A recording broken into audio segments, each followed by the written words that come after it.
అర్ధమరాత్రి పూట ఇండ్లల్ల పడి బంగారం పైసలు నెత్తుకపోయిన దొంగోళ్లను బగ్గనే చూసినాం. గట్లనే కొందరు పూల కుండీలు నెత్తుకపోయినోళ్ళను కూడా చూసినాం. కానీ గిల్లు చూడుండ్రి, ఏకంగా కొట్టంలో కట్టేసిన గొర్రెలను ఎత్తుకపోయిండ్రు. వికారాబాద్ జిల్లా గౌతపూర్ అనే ఊళ్ళే ఒక ఆయన కొన్నొద్దుల కానుంచి గొర్రెలను పెంచుకుంటున్నాడట.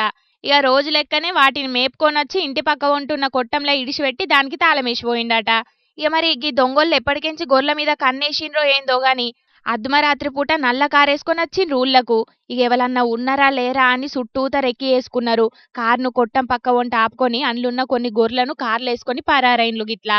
ఇదంతా ఆడున్న సీసీ కెమెరాల రికార్డ్ అయ్యే వరకు ముచ్చట బయటపడ్డది. చూసిండ్రు కదా పబ్లిక్ దొంగలు ఎట్లా మోపైనరో. కోళ్లకు బర్డ్ ఫ్లూ రోగాలొచ్చి మటన్ కు బగ్గ డిమాండ్ పెరిగిందని దొంగలు గీ తిరగ మోపైనరు. గొర్రెలను పెంచే అన్నలు జర పైలం మరి.